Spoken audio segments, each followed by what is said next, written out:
पुस्तक का नाम गायत्री महाविज्ञान प्रथम भाग, ऑडियो 1। लेखक ऋषि वेदमूर्ति पंडित श्री राम शर्मा आचार्य। पहला शीर्षक है वेद माता गायत्री की उत्पत्ति। वेद कहते हैं ज्ञान को। ज्ञान के 4 भेद हैं, ऋक्, यजुः, साम और अथर्व। कल्याण, प्रभु प्राप्ति, ईश्वरीय दर्शन, दिव्यत्व, आत्म शांति, ब्रह्म निर्वाण, धर्म भावना, कर्तव्य पालन, प्रेम, तप, दया, उपकार, उदारता, सेवा आदि ऋक् के अंतर्गत आते हैं।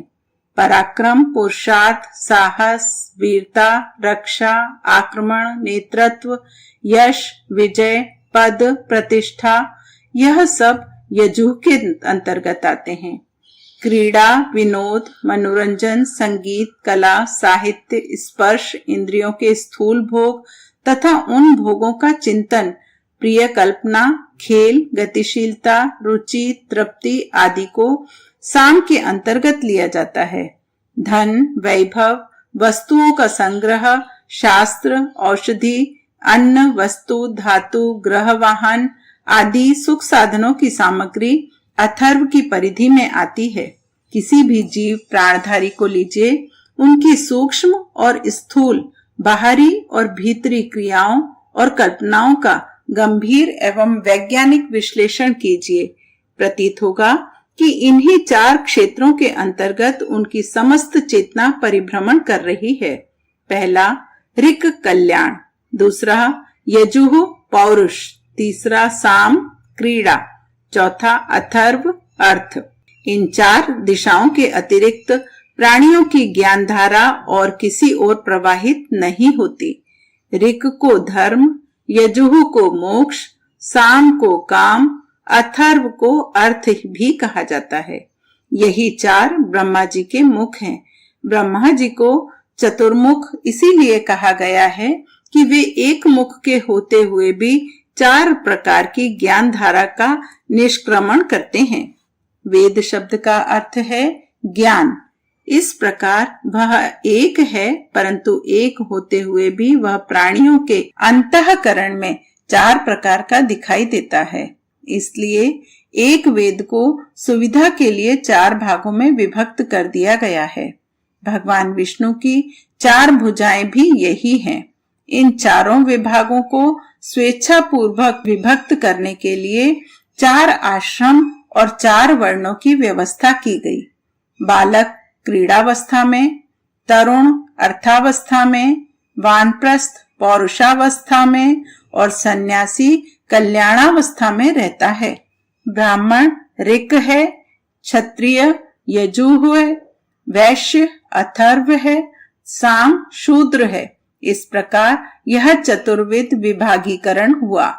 यह 4 प्रकार के ज्ञान उस चैतन्य शक्ति के ही स्फुरण है जो सृष्टि के आरंभ में ब्रह्मा जी ने उत्पन्न की थी और जिसे शास्त्रकारों ने गायत्री नाम से संबोधित किया है।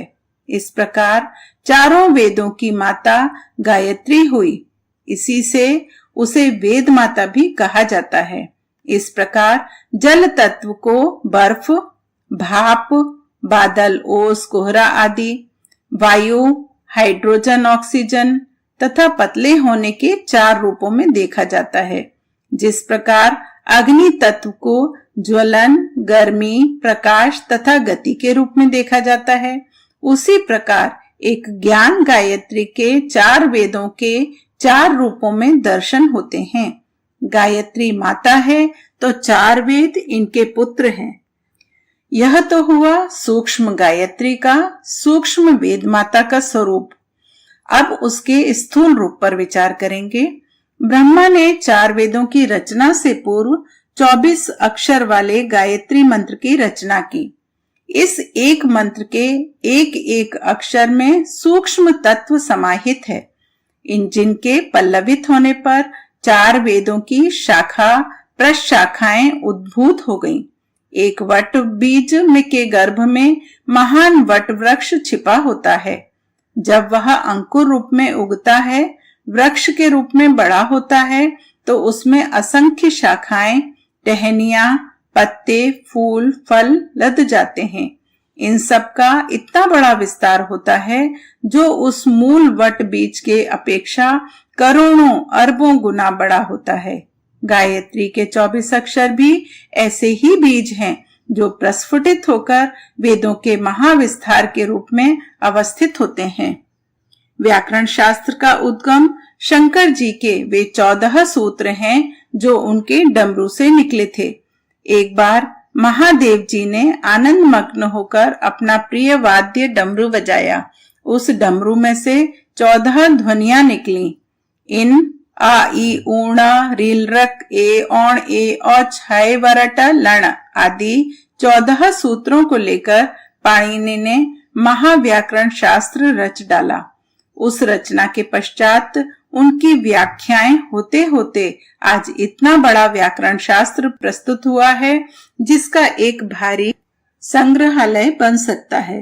गायत्री मंत्र के 24 अक्षरों से इसी प्रकार वैदिक साहित्य के अंक प्रत्यंगों का प्रादुर्भाव हुआ है। गायत्री सूत्र है तो वैदिक ऋचाएं उनकी विस्तृत व्याख्या है। शीर्षक है ब्रह्म की स्फुरणा से गायत्री का प्रादुर्भाव। अनादि परमात्म तत्व ब्रह्म से यह सब कुछ उत्पन्न हुआ। सृष्टि उत्पन्न करने का विचार उठते ही ब्रह्म में से एक स्फुरणा उत्पन्न हुई जिसका नाम है शक्ति। शक्ति के द्वारा 2 प्रकार की सृष्टि उत्पन्न हुई, एक जड़, दूसरी चैतन्य। जड़ सृष्टि का संचालन करने वाली शक्ति प्रकृति और चैतन्य सृष्टि का संचालन करने वाली शक्ति का नाम सावित्री है। पुराणों में वर्णन मिलता है कि सृष्टि के आदि काल में भगवान की नाभि में से कमल उत्पन्न हुआ। कमल के पुष्प में से ब्रह्मा हुए, ब्रह्मा से सावित्री हुई और सावित्री और ब्रह्मा से के संयोग से 4 वेद उत्पन्न हुए। वेद से समस्त प्रकार के ज्ञानों का उद्भव हुआ। तदंतर ब्रह्मा जी ने पंच भौतिक सृष्टि की रचना की। इस आलंकारिक गाथा का रहस्य यह है, निर्लिप्त, निर्विकार, निर्विकल्प परमात्म तत्व की नाभि में से, केंद्र भूमि में से, अंतःकरण में से कमल उत्पन्न हुआ और वह पुष्प की तरह खिल गया। श्रुति ने कहा है कि सृष्टि के आरंभ में परमात्मा की इच्छा हुई, एको अहम बहुश्याम, और एक से बहुत हो जाऊं। यह उसकी इच्छा स्फुरणा नाभि देश में से निकलकर स्फुटित हुई, अर्थात कमल की लतिका उत्पन्न हुई और उसकी कली खिल गई। इस कमल पुष्प पर ब्रह्मा उत्पन्न होते हैं। ये ब्रह्मा सृष्टि निर्माण की त्रिदेव शक्ति का प्रथम अंश है। आगे चलकर यह त्रिदेवी शक्ति उत्पत्ति, स्थिति और नाश का कार्य करती हुई ब्रह्मा, विष्णु, महेश के रूप में दृष्टिगोचर होती है। आरंभ में कमल के पुष्प पर केवल ब्रह्मा जी ही प्रकट होते हैं क्योंकि सर्वप्रथम उत्पन्न करने वाली शक्ति की आवश्यकता हुई। अब ब्रह्मा जी का कार्य आरंभ होता है। उन्होंने 2 प्रकार की सृष्टि उत्पन्न की, एक चैतन्य, दूसरी जड़। चैतन्य शक्ति के अंतर्गत सभी जीव आ जाते हैं। इनमें इच्छा, अनुभूति, अहम भावना पाई जाती है। चैतन्य की एक स्वतंत्र सृष्टि है जिसे विश्व का प्राणमय कोश कहते हैं।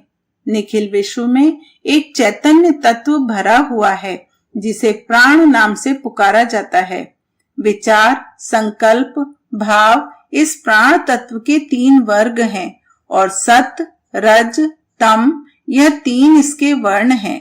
इन्हीं तत्वों को लेकर आत्माओं के स्थूल, सूक्ष्म और कारण शरीर बनते हैं। सभी प्रकार के प्राणी इसी प्राण तत्व से चैतन्यता एवं जीवन सत्ता प्राप्त करते हैं। जड़ सृष्टि निर्माण के लिए ब्रह्मा जी ने 5 भूतों का निर्माण किया। पृथ्वी, जल, वायु, तेज, आकाश के द्वारा विश्व के सभी परमाणुमय पदार्थ बने। ठोस, द्रव्य, गैस, इन्हीं 3 रूपों में प्रकृति के परमाणु अपनी गतिविधि जारी रखते हैं। नदी, पर्वत, धरती आदि का सभी पसारा इन पंच भौतिक परमाणुओं का खेल है। प्राणियों की स्थूल शरीर भी इन्हीं प्रकृति जन्य पंच तत्वों के बने होते हैं। क्रिया जड़ चेतन दोनों सृष्टि में है। प्राणमय चैतन्य सृष्टि में अहम भाव, संकल्प और प्रेरणा की गतिविधियां विविध रूपों में दिखलाई पड़ती हैं। भूतमय जड़ सृष्टि में शक्ति, हलचल और सत्ता इन आधारों के द्वारा विविध प्रकार के रंग, रूप, आकार, प्रकार बनते बिगड़ते रहते हैं। जड़ सृष्टि का आधार परमाणु और चैतन्य सृष्टि का आधार संकल्प है। दोनों ही आधार अत्यंत सूक्ष्म और अत्यंत बलशाली हैं। इनका नाश नहीं होता, केवल रूपांतर होता रहता है। जड़ चेतन सृष्टि के निर्माण में ब्रह्मा जी की दो शक्तियां काम कर रही हैं। पहला संकल्प शक्ति, दूसरा परमाणु शक्ति। इन दोनों में प्रथम संकल्प शक्ति की आवश्यकता हुई, क्योंकि बिना उसके चैतन्य का आविर्भाव नहीं होता और बिना चैतन्य के परमाणु का उपयोग किस लिए होता। अचैतन्य सृष्टि तो अपने में अचैतन्य थी, क्योंकि ना तो उसको किसी का ज्ञान होता और ना उसका कोई उपयोग होता। चैतन्य के प्रकटीकरण की सुविधा के लिए उसकी साधन सामग्री के रूप में जड़ का उपयोग होता है। अस्तु आरंभ में ब्रह्मा जी ने चैतन्य बनाया, ज्ञान के संकल्प का आविष्कार किया। पौराणिक भाषा में यह कहिए कि सर्वप्रथम वेदों का प्राकट्य हुआ। पुराणों में वर्णन मिलता है कि ब्रह्मा के शरीर से एक सर्वांग सुंदरी तरुणी उत्पन्न हुई। यह उनके अंग से उत्पन्न होने के कारण उनकी पुत्री हुई। इसी तरुणी की सहायता से उन्होंने अपना सृष्टि निर्माण कार्य जारी रखा। इसके पश्चात उस अकेली रूपवती युवती को देखकर उनका मन विचलित हो गया और उन्होंने उससे पत्नी के रूप में रमण किया। इस मैथुनी संयोजक परमाणुमय पंच भौतिक सृष्टि उत्पन्न हुई। इस कथा के आलंकारिक रूप को, रहस्यमय पहेली को ना समझकर कई व्यक्ति अपने मन में प्राचीन तत्वों को उथली और अश्रद्धा की दृष्टि से देखते हैं। वे भूल जाते हैं कि ब्रह्मा कोई मनुष्य नहीं है और ना ही उनसे उत्पन्न हुई शक्ति पुत्री या स्त्री है और ना पुरुष स्त्री की तरह उनके बीच में समागम होता है। इस सृष्टि निर्माण काल के एक तथ्य को गूढ़ पहेली के रूप में आलंकारिक ढंग से प्रस्तुत करके कवि ने अपनी कलाकारिता का परिचय दिया है। ब्रह्मा निर्विकार परमात्मा की शक्ति है जो सृष्टि का निर्माण करती है। इस निर्माण कार्य को चालू करने के लिए उसकी दो भुजाएं हैं, जिन्हें संकल्प और परमाणु शक्ति कहते हैं। संकल्प शक्ति चेतन संभव होने के से ब्रह्मा की पुत्री है। परमाणु शक्ति स्थूल क्रियाशील एवं तम संभव होने से ब्रह्मा की पत्नी है। इस प्रकार गायत्री और सावित्री ब्रह्मा की पुत्री तथा पत्नी नाम से प्रसिद्ध हुई।